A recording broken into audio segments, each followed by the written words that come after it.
Hello guys, welcome back to our channel. ఎలా ఉన్నారు అందరూ? నేనైతే చాలా బాగున్నాను. మీరు ఎలా ఉన్నారో కామెంట్ సెక్షన్లో తెలియచేయండి. వినాయక చవితి వచ్చేస్తుంది కాబట్టి గొడుగుని ఇంట్లోనే ఈజీగా ఎలా తయారు చేయాలో ఈ వీడియోలో చూద్దాము. ముందుగా మీకు నచ్చిన కలర్ ఊలు తీసుకుని స్కేల్తో కానీ కార్డ్బోర్డ్తో కానీ 100 స్టాండ్స్ వేసుకోండి. వేసుకున్న తర్వాత దాన్ని రిమూవ్ చేసేసి కట్ చేసి థ్రెడ్తో నాట్ వేసేయండి. సో దట్ అది ఊడిపోకుండా ఉంటాయి. ఇలాగ మీకు నచ్చినవి 3 కలర్స్ తీసుకోవాలి. తీసుకుని ఆ మూడింటిని ఫస్ట్ జడలుకోవాలన్నమాట. అవి ముందు కనెక్ట్ చేయడానికి నేనైతే రబ్బర్ బ్యాండ్ యూస్ చేశాను. మీరు ఏది యూస్ చేస్తారు అనేది మీ ఇష్టం. థ్రెడ్తో అయినా నాట్ చేసుకోవచ్చు, ఆర్ ఎల్స్ నీడిల్తో స్టిచ్ చేసుకున్నా పర్లేదు. బట్ నాకు ఈజీగా ఉంటుంది అండ్ అలాగే రబ్బర్ బ్యాండ్ కనిపించినా పర్లేదు అనుకున్నాను కాబట్టి నేనైతే రబ్బర్ బ్యాండ్తో వేసేసాను అనమాట. ఒక చిన్న రిక్వెస్ట్ అండి, మీరు కనుక మా ఛానల్ని ఫస్ట్ టైం చూస్తున్నట్టయితే ప్లీజ్ సబ్స్క్రైబ్ చేసుకోండి. అలాగే పక్కనే ఉన్న బెల్ ఐకాన్ యాక్టివేట్ చేసుకోండి. సో దట్ మేము ఏ వీడియో పెట్టినా మీకు నోటిఫికేషన్ వస్తుంది. అండ్ అలాగే ఈ వీడియో మీకు నచ్చితే తప్పకుండా లైక్ చేయండి, మీ ఫ్రెండ్స్ అండ్ ఫ్యామిలీకి షేర్ చేయండి. ఈ వీడియోపై మీ అభిప్రాయాన్ని కూడా కమెంట్ సెక్షన్లో తెలియచేయండి. సో ఇందాక నేను చెప్పినట్టు నేనైతే రబ్బర్ బ్యాండ్తో టై చేసేసాను అనమాట. అలా టైట్గా ఫిక్స్ చేసిన తర్వాత ఆ 3 పాయలతో మనం నార్మల్గా జడలు అల్లుకుంటాము, అలా అల్లుకోవాలి.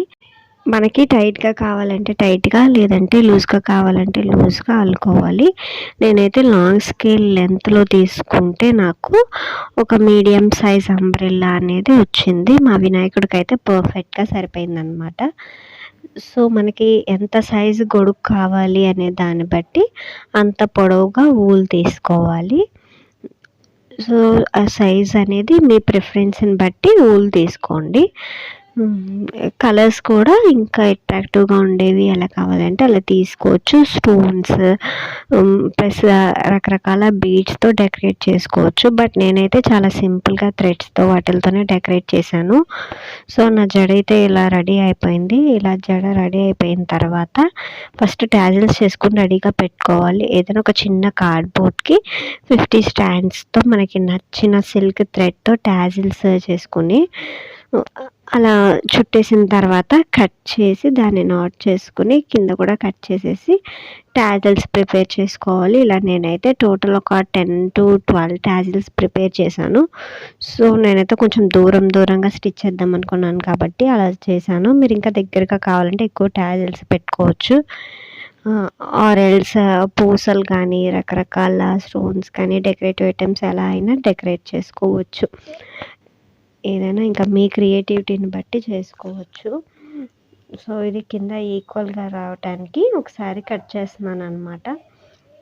ఇలా కట్ చేసి రెడీగా పెట్టుకోవాలి. ఫస్ట్ ట్యాజిల్స్ అన్నీ రెడీగా పెట్టుకుని మనం ఆల్రెడీ ఊలుతో జడల్ని పెట్టుకున్నాం కదా, అది తీసుకుని ఇలాగా రౌండ్గా తిప్పుకుంటూ స్టిచ్ చేసుకోవాలి.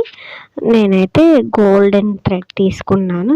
మీకు నచ్చిన కలర్ థ్రెడ్ తీసుకుని స్టిచ్ చేసుకోండి. ఇలా రౌండ్గా తిప్పుకుంటూ స్టిచ్ చేసుకోవాలి. వీలైనంత గట్టిగా స్టిచ్ చేయడానికి ట్రై చేయండి.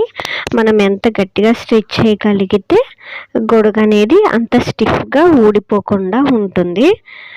సో ఇలా తిప్పుకుంటూ స్టిచ్ చేసిన తర్వాత దీనికి రౌండ్గా మనకి ట్యాజిల్స్ స్టిచ్ చేసేసుకోవచ్చు. ట్యాజిల్స్తో పాటు మీకు కావాలంటే ఇందాక చెప్పినట్టు బీడ్స్ కానీ రకరకాల పూసలు కానీ ఫ్యాన్సీ ఐటమ్స్ ఏదైనా సరే అటాచ్ చేసుకుని స్టిచ్ చేసుకోవచ్చు.